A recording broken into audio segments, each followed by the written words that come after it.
സാറേ, നമ്മളുടേതല്ലാത്ത ആക്ഷൻ കൊണ്ട് നമുക്ക് ദുഃഖം ഉണ്ടാകാൻ സാധ്യതയില്ലേ? To every action there is equal, അങ്ങനെയാണല്ലോ ഇപ്പൊ പറഞ്ഞത്. നമ്മളുടെ പക്ഷെ നമ്മളുടേതല്ലാത്ത പുറത്തു നിന്നുള്ള നമ്മളുടേതല്ലാത്ത ആക്ഷൻ കൊണ്ട് നമുക്ക് ദുഃഖം ഉണ്ടാവാൻ സാധ്യതയില്ലേ? ഫോർ എക്സാമ്പിൾ, ഒരു ആക്സിഡന്റ്, നമ്മളിപ്പോ റോഡിൽ കൂടെ പോകുന്നു, നമ്മളൊന്നും ചെയ്യുന്നില്ല, പക്ഷെ ആക്സിഡന്റ് സംഭവിക്കുന്നു, അപ്പോൾ നമുക്ക് ദുഃഖം ഉണ്ടാവുമല്ലോ. അപ്പോ നമ്മൾ ഈ കാഴ്ചപ്പാടിനകത്തൊരു വലിയ വ്യത്യാസം ഇനി വരാനുണ്ട്. അതെന്താന്ന് പറഞ്ഞാൽ, നമ്മളെന്ന് പറയുന്ന ഒരു സാധനം നമ്മൾ പ്രത്യേകമായി ഇല്ല എന്നുള്ളത് നമ്മൾ മനസ്സിലാക്കുന്ന ഒരു അവസ്ഥ വരും. നമുക്ക് തോന്നും ഞാൻ എന്ന് പറയുന്നൊരു ഞാൻ ഉണ്ടെന്ന്. ചോദിച്ചു കഴിഞ്ഞാൽ പറയും ഞാനില്ലേ, ഞാൻ എന്ന് പറയുന്ന ഒരു വ്യക്തി ഇല്ലേ, അതുകൊണ്ടല്ലേ ഞാനിപ്പോ നിങ്ങളോട് ഇരിക്കുന്നത്, സംസാരിക്കുന്നു എന്നൊക്കെ നമ്മൾ പറയും. പക്ഷെ നമ്മൾ ഇതിനകത്തോട്ട് നമ്മൾ ഇറങ്ങിക്കഴിയുമ്പോൾ നമുക്ക് മനസ്സിലാവുന്നത് നമ്മൾ അഞ്ച് ഖണ്ഡങ്ങളുടെ ഒരു കോമ്പിനേഷൻ മാത്രമാണ്. ഈ 5 പ്രോസസ്സ് സമാന്തരമായി വർക്ക് ചെയ്തുകൊണ്ടിരിക്കുന്ന പ്രോസസ്സുകൾ, 5 പ്രോസസ്സുകളുടെ ഒരു കൂട്ടമാണ് ഞാൻ എന്ന് പറയുന്ന വ്യക്തി. അതിനകത്ത് ബോധമുണ്ട്, നമ്മുടെ ഫിസിക്കൽ ബോഡി ഉണ്ട്, പിന്നെ നമ്മുടെ പെർസെപ്ഷൻ ഉണ്ട്, അതായത് നമ്മൾ കാര്യങ്ങളെ കാണുന്ന, വിശകലനം ചെയ്യുന്ന പെർസെപ്ഷൻ മൈൻഡ് ഉണ്ട്, പിന്നെ നമ്മുടെ ബോഡിയിലെ സെൻസേഷൻസ് ഉണ്ട്, പിന്നെ അതിനുള്ള റിയാക്ഷൻ ഉണ്ട്. ഇങ്ങനെ 5 ഖണ്ഡങ്ങളുടെ എപ്പോഴും ഉള്ള കൂട്ടായ പ്രവർത്തനത്തിനെയാണ് ഞാൻ എന്ന് പറയണം. അല്ലാതെ ഒന്നിനകത്ത് ഞാനില്ല. ഈ 5 ഖണ്ഡങ്ങൾക്കകത്തൊന്നും ഞാനല്ല. അപ്പൊ പ്രകൃതി ആസ് എ സിസ്റ്റമാണ്. നമ്മൾ ഉൾപ്പെടെ, ജീവികൾ ഉൾപ്പെടെ, നമ്മുടെ ചുറ്റുമുള്ള ചെടികള്, പൂക്കള്, സ്ഥലങ്ങള് എല്ലാം ഉൾപ്പെടെ ഒരു സിസ്റ്റമാണ്.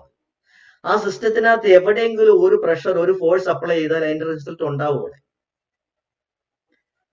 അതുണ്ടാവും. പക്ഷെ ചില സമയത്ത് ആ സിസ്റ്റത്തിനകത്ത് ഒരു ഫോഴ്സ് അപ്ലൈ ചെയ്യുന്നത് നമ്മൾ മാത്രമായിരിക്കത്തില്ല, പക്ഷെ നമുക്കും അതിന്റെ എഫക്റ്റ് ഉണ്ടാകും. ഉദാഹരണം പറഞ്ഞാല്, കാലിഫോർണിയയിൽ ഇപ്പൊ തീ പിടിച്ചുകൊണ്ടിരിക്കുകയാണ്.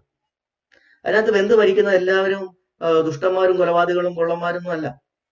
അല്ലെങ്കിൽ ഗാസയില് ബോംബിടുമ്പോൾ എല്ലാരും മരിക്കുന്നവരെല്ലാരും ദുഷ്ടന്മാരൊന്നും അല്ല, നല്ല ആൾക്കാർ അതിനകത്ത് മരിക്കും. അതായത് പ്രപഞ്ചം ആസ് എ ഹോൾ നമ്മൾ എന്തെങ്കിലും ചെയ്യുമ്പോ അതിന്റെ എഫക്റ്റ് ആ പ്രപഞ്ചത്തിൽ മൊത്തത്തോടു കൂടി വരിക ചെയ്യുന്നത്. നമ്മൾ സെപ്പറേറ്റ് ആയിട്ട് ഞാൻ എന്ന് പറയുന്ന ഒരെണ്ണം ഉണ്ടെന്ന് നമുക്ക് തോന്നുന്നത് കൊണ്ടാണ് ഇത് എനിക്ക് എന്തുകൊണ്ട് സംഭവിച്ചു എന്ന് തോന്നുന്നത്. അങ്ങനെ ഒരു ഞാൻ ഇല്ല ശരിക്കും. പ്രകൃതിയുടെ കണ്ണിൽ ഇതെല്ലാം കൂടെ ഒരു സിസ്റ്റമാണ്. അതുകൊണ്ടാണ് പറയുന്നത്. പിന്നെ തന്നെയുമല്ല, ഇത് ഓരോന്നും ഓരോ ഇൻസിഡന്റ് മാത്രമാണ്. നമ്മുടെ പണ്ട് കുട്ടികൾക്ക് വേണ്ടിയിട്ടുള്ള ഒരു മൂവി ഉണ്ടായിരുന്നു, 3D മൂവിയാണ്, കുങ്ഫു പാൻഡ എന്ന് പറഞ്ഞൊരു മൂവി ഉണ്ടായിരുന്നു. പിക്സാറുകാര് ഉണ്ടാക്കിയ ഒരു 3D അനിമേഷൻ മൂവിയാണ്. അതിനകത്ത് ഭയങ്കര ബുദ്ധിസ്റ്റിക് ആയിട്ടുള്ള കുറെ പ്രിൻസിപ്പിൾസ് പറയുന്നു. അതിനകത്ത് ഒരു പ്രായം ചെന്ന ഒരു ആമ, പുള്ളി ഭയങ്കര ഒരു എന്താ പറയാ, വലിയൊരു ഗുരുവായിട്ട് കണക്കാക്കുന്ന ഒരു ആമയാണ്. ആമ പറയുന്നത്, there are no accidents in this world. There are no accidents. അതൊക്കെ ഓരോരോ ഒക്കറൻസ് ആണെങ്കിൽ ഒരു ഇൻസിഡന്റ് മാത്രമാണ്. അതായത് 2 കാര്യങ്ങൾ ഒരേ ഒരു ലേഖയിൽ വന്നു, അത് കൊളൈഡ് ചെയ്യേണ്ട സ്ഥലത്ത് കൊളൈഡ് ചെയ്തു എന്ന് മാത്രമേ ഉള്ളൂ. നമ്മളാണ് അതിനെ വിശകലനം ചെയ്ത് അത് എനിക്ക് ദോഷകരമായതുകൊണ്ട് അത് ആക്സിഡന്റ് ആവുന്നത്. എന്റെ ആക്സിഡന്റ് ആയതായിട്ട് ഞാൻ അതിനെ വിലയിരുത്തുന്നത് കൊണ്ടാണ് അത് ആക്സിഡന്റ് ആവുന്നത്. പ്രകൃതിയെ സംബന്ധിച്ചുള്ള എന്താണ്, 2 കാര്യങ്ങൾ തമ്മിൽ കൊളൈഡ് ചെയ്യേണ്ട സ്ഥലത്ത് കൊളൈഡ് ചെയ്തു എന്ന് മാത്രമേ ഉള്ളൂ. ഇപ്പൊ ഞാൻ മറ്റൊരു കാര്യം പറയാം. നമ്മൾ നടന്നു പോകുന്ന വഴിയിൽ, നമ്മുടെ ചെറിയ ഒരു എന്താ പറയുക, ഒരു എടപ്പാതയിൽ നമ്മൾ നടന്നു പോകുമ്പോൾ സൈഡിൽ കാണുന്ന ഒരു പുറ്റ്, ഒരു മൺപുറ്റ്, ഒരു ചെതൽപുറ്റോ അല്ലെങ്കിൽ ഒരു ഉറുമ്പുകളുടെ ഒരു കൂടോ, നമ്മൾ ചുമ്മാ ഒരു തട്ടും കൊടുത്ത് നമ്മൾ അങ്ങനെ പോകും. നമ്മൾ അതിനെ കണക്കിലെടുക്കുന്നില്ല. അതിനകത്തുള്ള ഉറുമ്പുകൾ അല്ലെങ്കിൽ ചെതലുകള് കാലങ്ങളായിട്ട് പണിയെടുത്ത് ഉണ്ടാക്കി അവരുടെ ഒരു കൊട്ടാരമായിരിക്കും അത്. അവരെ സംബന്ധിച്ചുള്ള അത് വലിയൊരു ദോഷമാണ്. പക്ഷെ നമ്മളെ സംബന്ധിച്ചോളം അപ്പൊ അത് ഓരോന്നും ഓരോരോ ഇൻസിഡന്റ് ഒക്കറൻസസ് മാത്രമാണ്. ഇപ്പൊ കാലിഫോർണിയയിൽ എങ്ങനെ തീ പിടിച്ചത്, എവിടുന്നോ ഒരിടത്ത് ഉണ്ടായ ഒരു തീയ് വന്നു, പടന്നു, പിടിച്ചു, കത്തി, പിടിച്ചു പോയി. പ്രപഞ്ചത്തിന്റെ നിയമങ്ങൾ അനുസരിച്ച് കോസ് ആൻഡ് എഫക്ട് ഉണ്ടായിക്കൊണ്ടിരിക്കും. ഉണങ്ങിയ ഒരു പുല്ല് അവിടെ ഉണ്ടെങ്കിൽ ഉണങ്ങിയ പുല്ലിലേക്ക് തീ പിടിക്കും. കാരണം അതിന് കണ്ടീഷൻസ് ഉണ്ട് അവിടെ, പിടിക്കാനുള്ള കണ്ടീഷൻ ഉണ്ട്. പച്ച പുല്ലല്ല, ഉണങ്ങിയ പുല്ലാണ്. ഓക്സിജൻ ഉണ്ടോ? ഉണ്ട്. കത്താനുള്ള സാധനം ഉണ്ടോ? ഉണ്ട്. തീ ഉണ്ടോ? ഉണ്ട്. കത്തും. അങ്ങനെ മാത്രമേ സംഭവിച്ച് മുമ്പോട്ട് പോകും. പ്രകൃതിക്ക് അറിയത്തില്ല ഇത് നല്ലവന്റെ വീടാണോ ചീത്തയാളുടെ വീടാണോ എന്നറിയില്ല. അത് പ്രകൃതിയുടെ നിയമങ്ങൾ അനുസരിച്ച് അതിങ്ങനെ ഓരോന്നും കോസ് ആൻഡ് എഫക്റ്റ് ആയിട്ട് വന്നുകൊണ്ടേയിരിക്കും. നമ്മൾ വിലയിരുത്തുന്നത് കൊണ്ടാണ് പലപ്പോഴും അത് നമുക്ക് നല്ലതായിട്ട് വരുന്നോ ചീത്തയായിട്ട് വരുന്നോ എന്നുള്ളത്. Every action is having an equal and opposite reaction.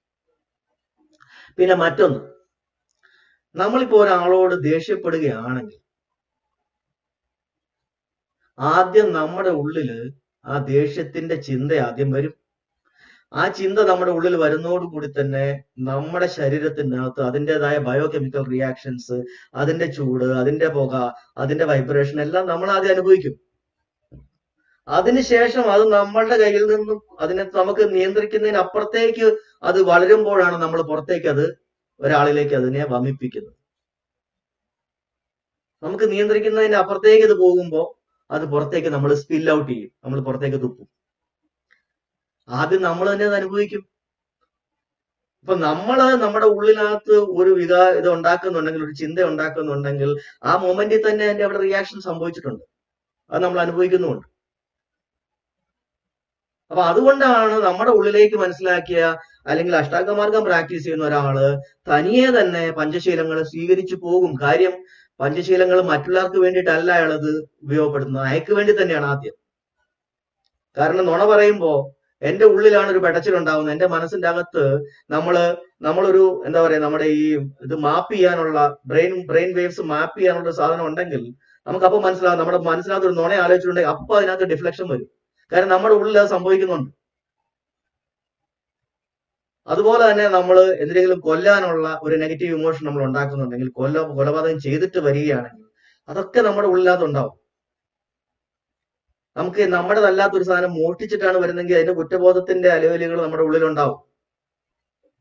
ഇതൊക്കെ നമ്മുടെ ഉള്ളിലേക്ക് ഇറങ്ങി നമ്മുടെ മൈൻഡിന്റെ, നമ്മുടെ ബോഡിയിൽ ഉണ്ടാവുന്ന ചെറിയ ചെറിയ വൈബ്രേഷൻസിനെ ശ്രദ്ധിച്ച് വരുമ്പോൾ മാത്രമാണ് നമുക്ക് ഇതിനെ ക്ലിയർ ആയിട്ട് നമുക്ക് കിട്ടുക. അതുപോലെ തന്നെ നമ്മൾ അസന്മാർഗികമായിട്ടുള്ള കാര്യം ചെയ്തിട്ടുണ്ടെങ്കിൽ അതിന്റെ കുറ്റബോധം, അത് പിടിക്കപ്പെടുക എന്നുള്ള പേടി, മറ്റു കാര്യങ്ങൾ, ഇതെല്ലാം നമ്മുടെ ഉള്ളിലുണ്ടാവും. ഇത് നമ്മൾ ഇൻടോക്സിക്കേഷൻ ആയിട്ടുള്ള സാധനം കഴിക്കുമ്പോൾ, ഒരു മദ്യമോ മയക്കുമരുന്ന് കഴിക്കുമ്പോൾ നമ്മുടെ ഈ ബോധം തന്നെ നമ്മുടെ മാറി മറിഞ്ഞു പോകും. നമ്മൾ ഇതെല്ലാ തെറ്റുകളും ചിലപ്പോൾ ചെയ്തു പോകും.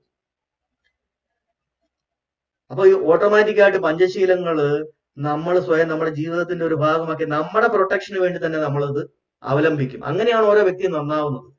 ബുദ്ധന്റെ ദർശനം ഉണ്ടായിരുന്ന കാലഘട്ടങ്ങളില് പറയപ്പെടുന്നത്, പാടലീപുത്രത്തില്, മഗധയില്, അത് ഹ്യുവൻ സാങ്ങിന്റെ ഒക്കെ ഇതിനകത്ത് പറയുന്നത്, അശോകന്റെ കാലത്തും ഒക്കെ അല്ലെങ്കിൽ മൗര്യ സാമ്രാജ്യത്തിന്റെ കാലത്ത് അവിടെ വീടുകൾക്കാരും താഴും കുറ്റിയും കൊളുത്തും ഇടത്തില്ലായിരുന്നാ പറയുന്നത്. കാരണം എല്ലാവരും സ്വയമേവ തന്നെ കറക്റ്റ് ആവുകയാണ്. സ്വയമേവ തന്നെ അവരെല്ലാരും നല്ല ബിഹേവിയറിന്റെ ആൾക്കാരായി മാറുകയാണ്, പരിഷ്കരിക്കപ്പെടുകയാണ്, ശുദ്ധീകരിക്കപ്പെടുകയാണ്. അപ്പോ നമുക്കുണ്ടാവുന്ന ഒരു കാര്യങ്ങള് നമ്മളും കൊണ്ട് ഒരു ആക്ഷൻ ഉണ്ടാവാം, മറ്റുള്ള ആൾക്കാർ മുഖേനയും ആക്ഷൻ ഉണ്ടാവാം. പക്ഷെ ഈ ആക്ഷന്റെ എഫക്റ്റുകളൊക്കെ പലർക്കും പല രീതിയിലേക്ക് അത് കോസ് ആൻഡ് എഫക്റ്റിന്റെ ആ ഒരു ചെയിൻ അനുസരിച്ച് സംഭവിക്കാം. അപ്പൊ ചിലപ്പോ നമ്മളതിനെ വിലയിരുത്തുമ്പോൾ അത് നമുക്ക് വിനയായിട്ട് നമുക്ക് തോന്നാം. പക്ഷെ നമ്മളെന്ന് പറയുന്ന ഒന്നും ഇല്ല, ഞാൻ എന്ന് പറയുന്ന ഒന്നില്ല, ഇത് മാത്രമേ ഉള്ളൂ. പ്രകൃതിയുടെ ഓരോരോ ഇൻസിഡന്റ് ആണ് എന്റെ ഉള്ളിലും സംഭവിച്ചുകൊണ്ടിരിക്കുന്നത്. ഇപ്പൊ എങ്ങനെയാണ് ശരീരത്ത് ക്യാൻസർ ഉണ്ടാവുന്നത്, എങ്ങനെയാണ് ഒരു സെല്ലിന് ക്യാൻസർ ഉണ്ടാവുന്നത്, എങ്ങനെയാണ് അവിടുത്തെ കണ്ടീഷൻസ് മാറുന്നു, അവിടുത്തെ സെല്ലുകൾക്ക് അനിയന്ത്രിതമായ രീതിയിലേക്ക് വളരാൻ, അതിനെ സ്പ്രെഡ് ചെയ്യാനുള്ള ടെൻഡൻസി ഉണ്ടാവുന്നു, അവിടെ ക്യാൻസർ സെല്ലുകൾ ഉണ്ടാവും. ഇതെല്ലാം കോസ് ആൻഡ് എഫക്റ്റ് ആണ്. അപ്പൊ നമ്മൾ നോക്കുമ്പോൾ എന്താണ്, നമ്മുടേതല്ലാത്ത ഒരു കാരണം കൊണ്ട് നമുക്കൊരു ബുദ്ധിമുട്ട് വരികയാണ് ചെയ്യുന്നത്. പക്ഷെ ഞാൻ എന്ന് പറയുന്ന ആ ഒരു സങ്കല്പം നമ്മുടെ അനാത്ത, അതായത് നമ്മൾ ഇതിന്റെ അങ്ങേയറ്റത്തേക്ക് പോകുമ്പോൾ നമ്മൾ 5 ഖണ്ഡങ്ങളെ മാത്രമായിട്ട് ഞാൻ എന്നെ കണ്ടു തുടങ്ങുമ്പോൾ ഞാൻ എന്ന് പറയുന്ന ഒരു വ്യക്തി ഇല്ല എന്ന് നമ്മൾ മനസ്സിലാക്കി തുടങ്ങും. ഞാൻ 5 ഖണ്ഡങ്ങളുടെ കൂട്ടം മാത്രമാണെന്ന് നമുക്ക് തിരിച്ചറിയുന്ന ഒരു ഉൾക്കാഴ്ച കിട്ടും. ആ സമയത്ത് നമുക്ക് ഞാൻ എന്ന് പറയുന്ന സംഭവം മാറിക്കഴിയുമ്പോൾ ഇതെല്ലാം പ്രകൃതി വർക്ക് ചെയ്തുകൊണ്ടിരിക്കുന്നതാണ് എന്ന് മാത്രം മനസ്സിലാവും. ഞാൻ പറഞ്ഞത് മനസ്സിലായോ എന്ന് എനിക്കറിയില്ല, കുറച്ച് ഞാൻ എക്സ്പ്ലെയിൻ ചെയ്തിട്ടുണ്ട്. മാഡത്തിന്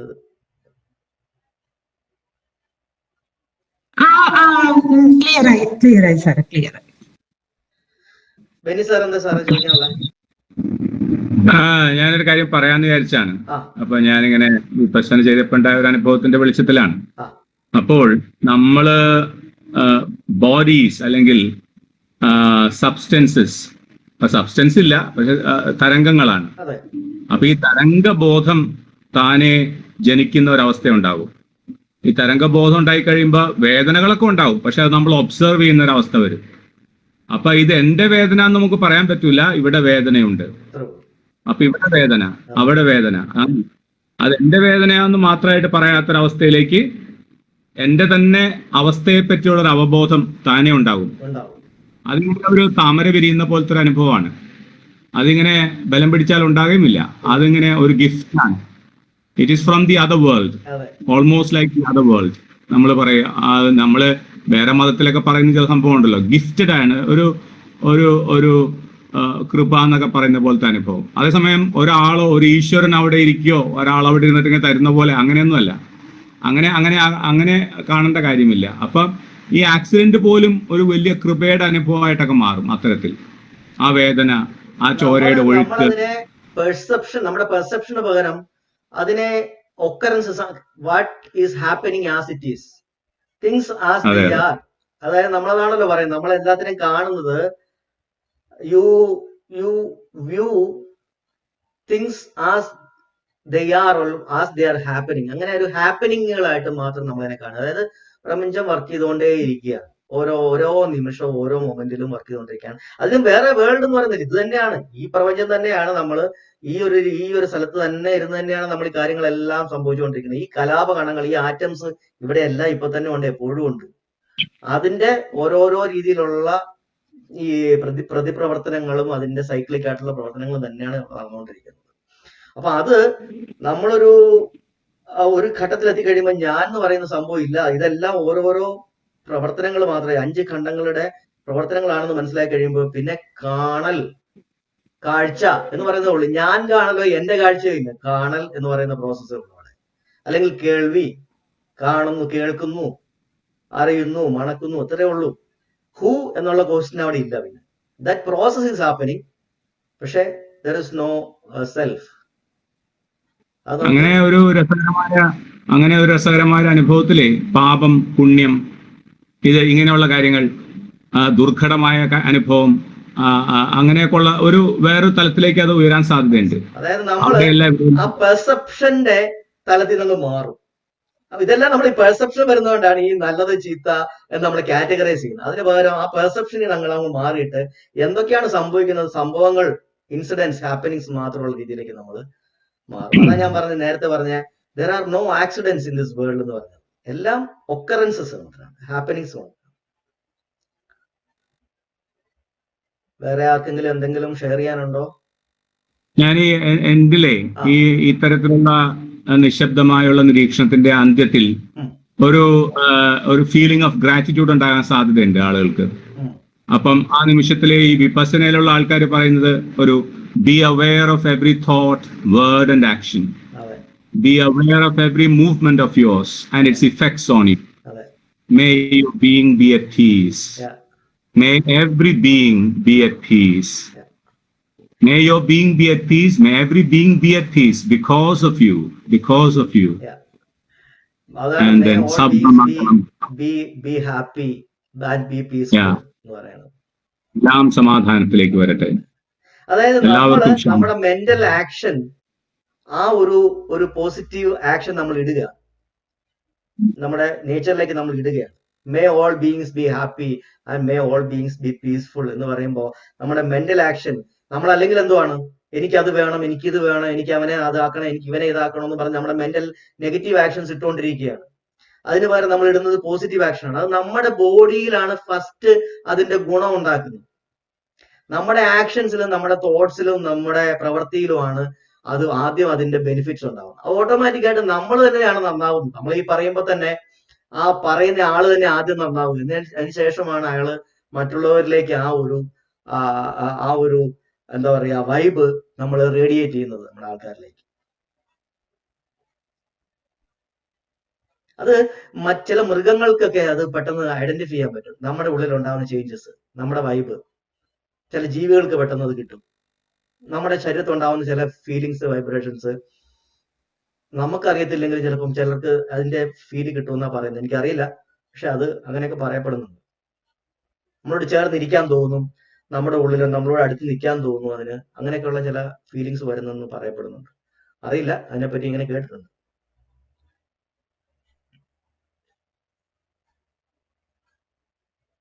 രമാദേവി മേഡത്തിന്റെ ക്വസ്റ്റിന് സാറ് പറഞ്ഞ മറുപടി എന്ന് പറയുന്നത്, നമ്മൾ ആക്സിഡന്റായി കാണുന്നത് കൊണ്ടാണ് നമുക്ക് ദുഃഖം ഉണ്ടാകുന്നതെന്നാണ്. യെസ്, അതായത് നമ്മൾ ആക്സിഡന്റായി കാണാതെ അത് പ്രകൃതിയിൽ അങ്ങനെ സംഭവിക്കുന്നതാണെന്ന് യാഥാർത്ഥ്യബോധത്തോടെ തിരിച്ചറിയുവാണെങ്കിൽ നമുക്ക് ദുഃഖം ഉണ്ടാകില്ലെന്നുള്ള അതെ സാർ പറഞ്ഞതിന്റെ അർത്ഥം. അതെ അതെ.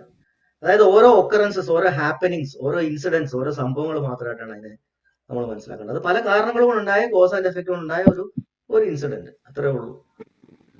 പക്ഷെ വേദന, പല കാരണങ്ങളും ദുഃഖവും തമ്മിൽ വ്യത്യാസമുണ്ടല്ലോ സാറ്. വേദന ഉണ്ട്, ദുഃഖമില്ല. അതെ, വേദന ഞാൻ ഒബ്സർവ് ചെയ്യുന്നു. എന്റെ കാല് മുറിഞ്ഞിരിക്കുന്നു, ചോര ഒഴുകിക്കൊണ്ടിരിക്കുന്നു, ഞാൻ മരിച്ചുകൊണ്ടിരിക്കുകയാണ്. അങ്ങനെ ഒബ്സർവ് ചെയ്യാൻ പറ്റും എന്നുള്ളതാണ് സൂചന. അതെ. അതായത് അതെല്ലാം സംഭവങ്ങളാണ്. അതായത് വേദന എന്ന് പറയുന്നത് നമ്മുടെ സംവേദന അല്ലെങ്കിൽ നമ്മുടെ ശരീരത്തിൽ ഉണ്ടാവുന്ന അതൊരു പ്രതിഭാസമാണ്. ഓക്കെ, ഒരു കോസ് ഉണ്ടായി, അതിന്റെ എഫക്റ്റ് ഉണ്ടായി. ഒരു വിച്ചാത്തി എടുക്കുന്നു, മുറിക്കുന്നു, നമ്മുടെ ശരീരം മുറിയുന്നു. അപ്പൊ ഓട്ടോമാറ്റിക്കായിട്ട് അവിടെ ഉണ്ടാവേണ്ട കാര്യങ്ങൾ തന്നെയാണ്. അവിടെ ബ്ലഡ് പുറത്തേക്ക് വരുന്നു, പ്ലാസ്മ ഉണ്ടാവുന്നു, അവിടെ കുറച്ച് ചൂടുണ്ടാവുന്നു, അവിടെ പെയിൻ എന്ന് പറയുന്ന ഒരു സംഭവം ഉണ്ടാവുന്നു. ആ സമയത്തെ ഒരു ഫീലിംഗ് ആണത്. അതങ്ങനെ തന്നെയാണ്. അതിനെ ആ രീതിയിൽ അതിനെ മനസ്സിലാക്കി കഴിഞ്ഞാൽ അഡീഷണൽ ആയിട്ട് നമ്മുടെ മനസ്സുകൊണ്ട് ഉണ്ടാക്കുന്ന വേദനയെ നമുക്ക് ഒഴിവാക്കാൻ പറ്റും. അത് ഫിസിക്കലായിട്ടുള്ള ഒരു പെയിൻ അവിടെ ഉണ്ട്. അതിന്റെ കൂടെ ഒരു മെന്റൽ പെയിൻ നമ്മൾ വെറുതെ ആഡ് ചെയ്യാറുണ്ട് സാധാരണ. അത് വേണ്ടാന്ന് വെക്കും. രണ്ടും കൂടെ എന്തിനാണ്? എന്തായാലും ഒരു പെയിൻ അവിടെ, ഫിസിക്കൽ പെയിൻ ഉണ്ട്. അത് പ്രകൃതിയുടെ അതിന്റെ ഓട്ടോമാറ്റിക് ആയിട്ടുള്ള അതിന്റെ അവിടുത്തെ കൂടിച്ചേരൽ എന്ന് പറയുന്ന പ്രക്രിയ വരുമ്പോൾ ഓട്ടോമാറ്റിക്കായിട്ട് അത് കൂടിച്ചേർന്നോളൂ. നമ്മൾ അവിടെ കിടന്ന് അല്ല പിന്നെ അതിന് വേണ്ടിയിട്ടുള്ള സഹായകരമായിട്ടുള്ള തുന്നലോ അല്ലെങ്കിൽ അവിടെ മരുന്ന് വെക്കലോ അതൊക്കെ ഒന്നും കൂടെ അതിനെ ത്വരിതപ്പെടുത്തും. അതല്ലാതെ നമ്മൾ മനസ്സുകൊണ്ട് അവിടെ കിടന്ന് അതിനും കൂടെ ഒരു അഡീഷണൽ ഒരു മെന്റൽ പെയിൻ കൂടെ ഉണ്ടാക്കി കുറെ ബോഡിയിൽ കുറച്ചും കൂടെ നെഗറ്റീവ് ആയിട്ടുള്ള കുറെ സെക്രീഷൻസും കൂടെ ഉണ്ടാക്കി കൊടുക്കേണ്ട കാര്യമില്ല. പക്ഷെ സാധാരണക്കാരെ കൊണ്ട് അത് അങ്ങനെ ശീലിച്ചിട്ടില്ല. കാരണം അവര് നമ്മളൊരു പെയിൻ ഉണ്ടാകുമ്പോൾ അപ്പൊ തന്നെ മെന്റൽ പെയിനും കൂടെ നമ്മൾ അതിന്റെ കൂടെ ഉണ്ടാക്കിയാണ് നമ്മൾ ശീലിച്ചിട്ടുള്ളത്. വിപാസന ചെയ്ത് പ്രാക്ടീസ് ആവുന്ന ഒരാൾക്ക് മാത്രമാണ് ആ മെന്റൽ പ്ലെയിനെ അവോയ്ഡ് ചെയ്തിട്ട് അതിനെ ഒബ്സർവ് ചെയ്യാനായിട്ട്, ആ വേദനയായിട്ട് കാണാനും, ജസ്റ്റ് അതിന്റെ ഒരു ഫിസിക്കൽ ഇതായിട്ടുള്ള ഒരു എന്താ പറയാ ഒരു ഇൻസിഡന്റ് ആയിട്ട് മാനിഫെസ്റ്റേഷനുമായിട്ട് അതിനെ കാണാൻ പറ്റത്തുള്ളൂ. ആ ഒരു മാനസികാവസ്ഥയിലേക്ക് നമ്മൾ എത്തുമ്പോഴാണ് നമുക്ക് ഈ പറയുന്ന പോലെ അസ്വസ്ഥതകളില്ലാത്ത, വേദനകളില്ലാത്ത ഒരു ലോകത്തേക്ക് നമ്മൾ സ്വയം നമ്മളെ തന്നെ ഷിഫ്റ്റ് ചെയ്യുന്നു എന്ന് പറയുന്നത്.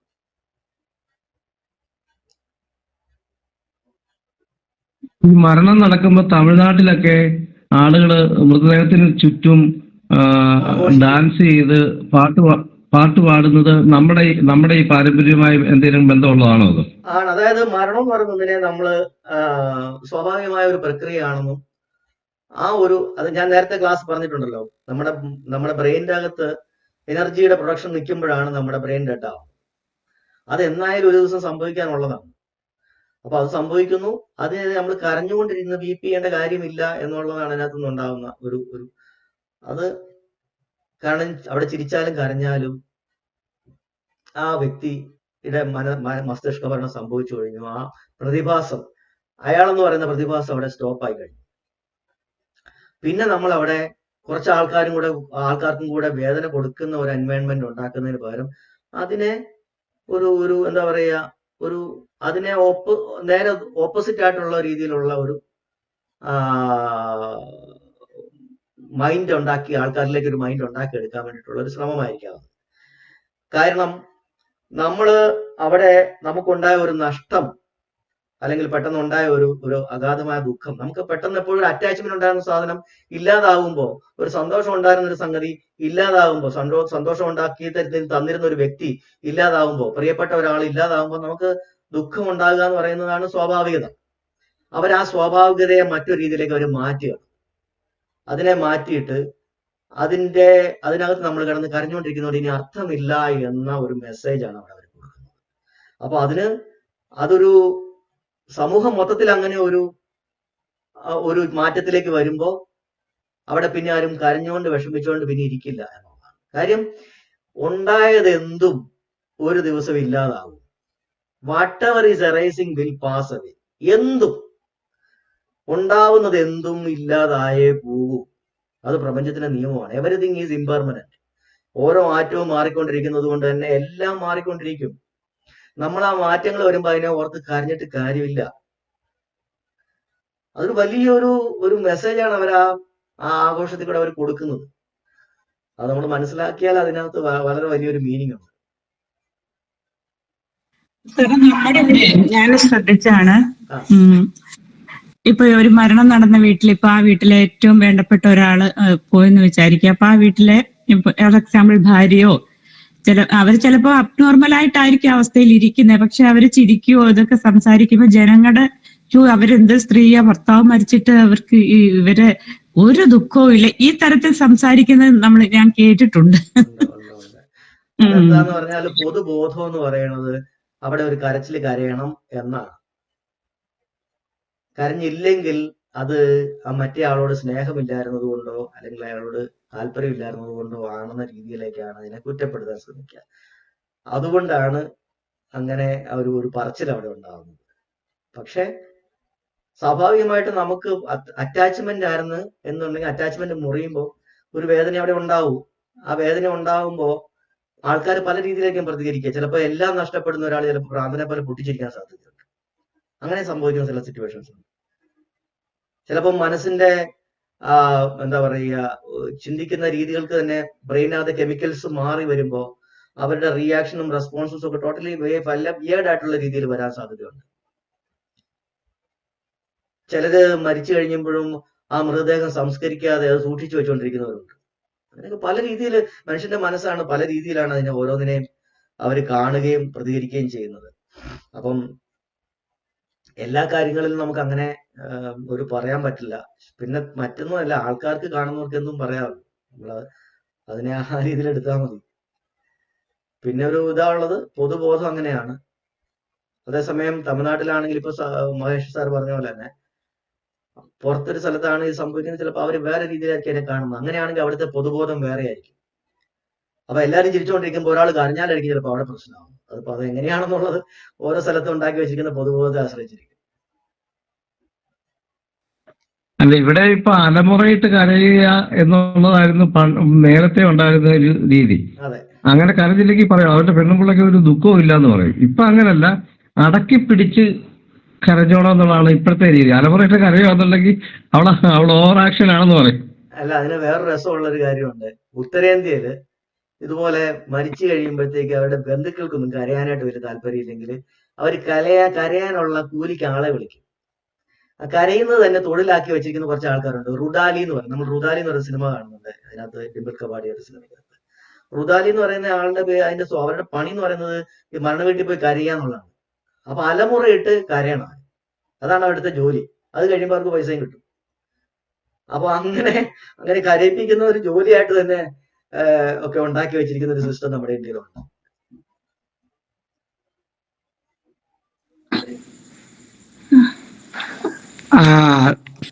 It is me, Shashidharan.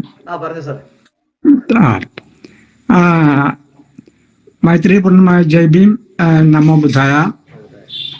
Your Dhamma talk is very precious and valuable. Thank you. It is highly informative. Thank you, sir. Your meditation session is also very, very informative. Thank you, sir. Thank you. I am daily practicing this meditation. Only 10 minutes. But today's your meditation class is very, very informative and very precious. Thank you, sir. Thank you for your valuable words. Your class, I am happened to unexpectedly attend this link, and it is very, very, very valuable to me.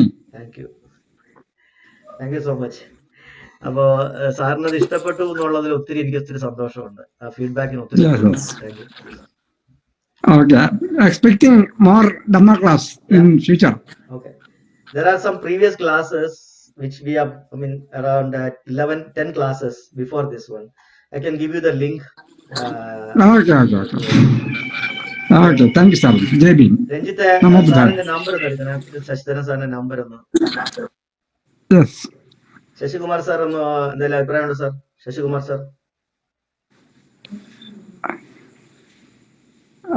എന്നോടാണോ? Hello, sir okay. ആ sir വളരെ സങ്കീർണമായ, അതേപോലെ തന്നെ നമ്മുടെ വലിയ ഉദാത്തമായ വലിയൊരു ദർശനമാണ്, അതിന്റെ ഒരു ഭാഗമാണ് അങ്ങ് ഇവിടെ അവതരിപ്പിച്ചത്.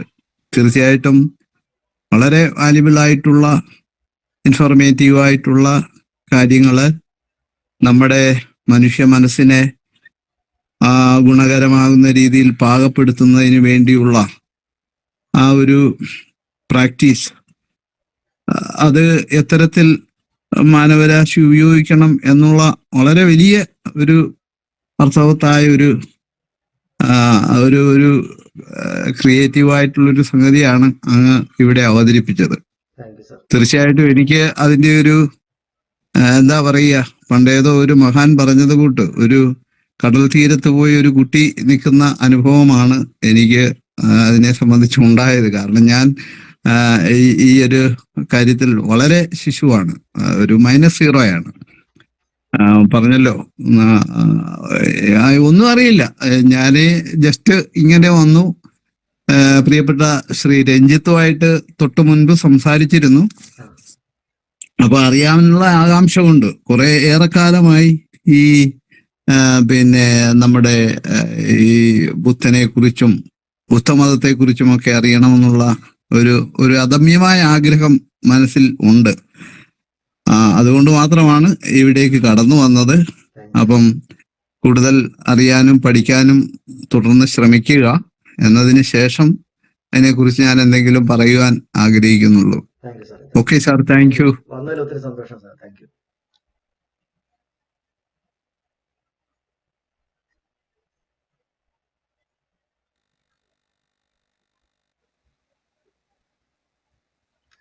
അപ്പോ നമുക്ക് ക്ലാസ് ഒന്ന് സ്റ്റോപ്പ് ചെയ്യാം സാർ.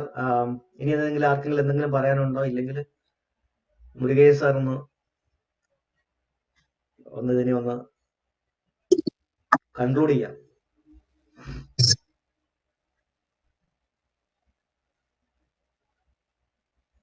ജയ് ഭീം, നമോ ബുദ്ധായ.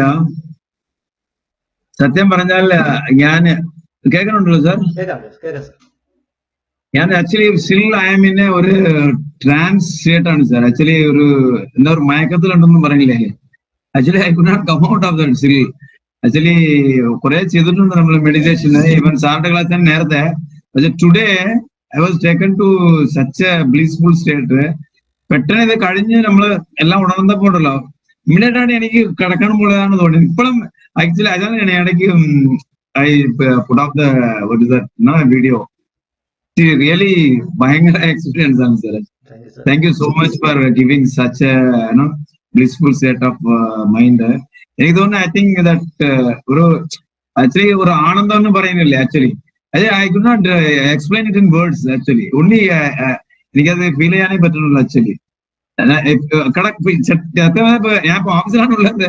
വീടാണെങ്കിൽ ഇപ്പൊ തന്നെ കിടന്നു തന്നെ ഉള്ളത്. ആക്ച്വലി പോണോ ഇനി വീട്ടിൽ കുറച്ച് കഴിഞ്ഞ് മയക്കം വെച്ചിട്ട് പോകേണ്ടി വരും. ഇപ്പൊ thank you very much sir. Actually അപ്പൊ ഇന്ന് നമ്മള് ഇവിടെ സാറുടെ ഇത് കേട്ടത് ബൗദ്ധവും ധമ്മവും എന്നുള്ള പരമ്പരയുടെ 11ാമത്തെ ക്ലാസ് ആയിരുന്നു.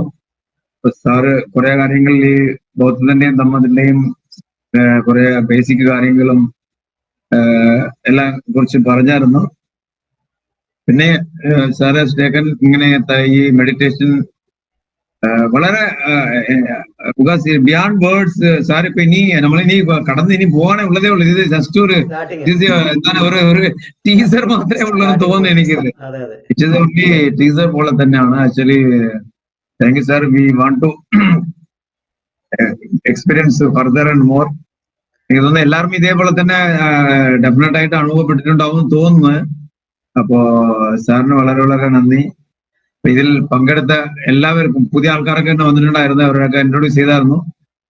Particularly Sasidharan sir. Okay, thank you very much. Actually അതുകൊണ്ട് പുതിയതായിട്ട് വന്നിരിക്കുന്ന ആരോരും അങ്ങനെ പേരെടുത്ത് പറയുന്നത് വിചാരിക്കണ്ട. അപ്പൊ സാറ് കുറച്ചുകൂടെ ഇൻവോൾവ് ആയിട്ട് പറഞ്ഞായിരുന്നു, കേട്ടായിരുന്നു ഞാൻ സംസാരം. Thank you sir. Thank you everybody. എല്ലാവർക്കും നന്ദി. ജയ് ഭീം, ജയ് മുല്ലാജി, നമോ ബുദ്ധായ. Thank you Murukesh sir. അതായത് നമുക്ക് ഈ ഇതിന്റെ അടുത്തൊരു ഘട്ടത്തിലേക്ക് പോകുമ്പോ നമ്മുടെ ബോഡി ആൻഡ് മൈൻഡിന്റെ അകത്ത് നമ്മൾ കുറച്ചുകൂടെ നമ്മുടെ ഈ ബോഡി വൈബ്രേഷൻ, ബോഡി സെൻസേഷൻസും ബാക്കി നമ്മുടെ മൈൻഡും എല്ലാം കൂടെ ഒരു കണക്ഷൻ കിട്ടുന്ന ഒരു ടൈമുണ്ട്. നമുക്കത് മനസ്സിലാവുന്ന ഒരു ടൈം വരും. ആ ടൈമിലാണ് നമ്മുടെ റിയൽ നമ്മളുടെ നേച്ചർ, ഇങ്ങനെയാണ് ഞാൻ വർക്ക് ചെയ്യുന്നത്, എന്റെ മൈൻഡും ബോഡി ഇങ്ങനെയാണ് വർക്ക് ചെയ്യുന്നത് നമ്മൾ തിരിച്ചറിയുന്ന ഒരു മൊമെന്റ് ഉണ്ട്. ആ മൊമെന്റിൽ അതാണ് ഇൻസൈറ്റ് എന്ന് പറയുന്നത്. ആ ഇൻസൈറ്റ് കിട്ടുന്ന സമയത്ത് നമുക്ക് ഉണ്ടാവുന്ന ഒരു ഭയങ്കര ഒരു എക്സൈറ്റ്മെന്റ് ഉണ്ട്. ഇങ്ങനെയാണ് ഞാൻ. ഇപ്പൊ എന്റെ മൈൻഡിന്റെ കടിഞ്ഞാൺ, അതായത് ഇവിടെ പിടിച്ചാൽ എന്റെ മൈൻഡിനെ എനിക്ക് സ്റ്റോപ്പ് ചെയ്യാൻ പറ്റും. ഈ പോയിന്റിൽ ഇത് മനസ്സിലാവുന്ന ഒരു ഘട്ടമുണ്ട്. അത് നമ്മൾ പണ്ട് ആർക്കിമിഡീസ് യുറേക്ക എന്ന് പറഞ്ഞ് കിടന്ന് തുണിയില്ലാതെ ഓടിയ പോലെ അത്രയ്ക്ക് നമുക്കൊരു എക്സൈറ്റ്മെന്റ് വരുന്ന ഒരു ഫീലിംഗ് വരും നമുക്ക് ആ ടൈമിൽ. ഒരു ഘട്ടം എത്തുമ്പോ ഇങ്ങനെയാണ് ഇത്, എന്തുകൊണ്ട് എനിക്ക് ഇത്ര നാൾ അറിഞ്ഞില്ലല്ലോ, എന്റെ ലൈഫ് ഇത്ര നാളത്തേത് എനിക്ക് നേരത്തെ അറിയണ്ടായിരുന്നല്ലോ എന്ന് തോന്നുന്ന ഒരു മൊമെന്റ് വരും. അതൊരു വല്ലാത്തൊരു മൊമെന്റ് ആണ്. നമുക്ക് അതിലേക്ക് ഗ്രാജുവലി നമുക്ക് അതിലേക്ക് എത്താം. അപ്പൊ ഇവിടെ വന്ന് ക്ലാസ് കേട്ട എല്ലാവർക്കും, അറ്റൻഡ് ചെയ്ത എല്ലാവർക്കും, അഭിപ്രായം പറഞ്ഞ എല്ലാവർക്കും ഒത്തിരി നന്ദി. ഒത്തിരി ഹൃദയത്തിന്റെ ഭാഷയിൽ രവിയും നമോ ബുദ്ധായ. പിന്നെ അതുപോലെ അടുത്ത ആഴ്ച വരേക്കും നിങ്ങളിത് പറ്റുമെങ്കിൽ എല്ലാ ദിവസവും രാവിലെയും വൈകിട്ടും പറ്റുമെന്നുണ്ടെങ്കിൽ ഒന്ന് പ്രാക്ടീസ് ചെയ്യുക. അതുപോലെ തന്നെ വർക്ക് ചെയ്തുകൊണ്ട് മറ്റു കാര്യങ്ങൾ ചെയ്തുകൊണ്ടിരിക്കുന്ന സമയത്തും കൂടെ നമ്മുടെ മൈൻഡിനെ നമ്മുടെ ശ്വാസത്തിലേക്ക് കൊണ്ടുവരാൻ ശ്രമിക്കുക. അപ്പൊ അങ്ങനെ വരുമ്പം ഈ വാണ്ടറിങ് ആയിട്ടുള്ള മൈൻഡിനെ നമുക്ക് പ്രസന്റ് തന്നെ കൊണ്ടുവരാൻ പറ്റും. അത് കൂടുതലായിട്ട് പ്രാക്ടീസ് ചെയ്യുക. അപ്പൊ അത് വരുമ്പോഴത്തേക്കും നമ്മുടെ അടുത്ത ആഴ്ചത്തേക്ക് എത്തുമ്പോൾ നിങ്ങൾ കുറച്ചുകൂടെ ഒന്ന് ഇതിനകത്തൊന്ന് സ്കിൽഡ് ആയി വരും. അത് കഴിയുമ്പോൾ നമുക്ക് അടുത്ത ഘട്ടത്തിലേക്ക് പോവാം. അപ്പൊ എല്ലാവർക്കും ഒത്തിരി ജയ്ഭീം. എല്ലാവർക്കും നമോ ബുദ്ധായ. എല്ലാവർക്കും സന്തോഷവും സമാധാനവും ഉണ്ടാവട്ടെ എന്ന് ആശംസിക്കുന്നു.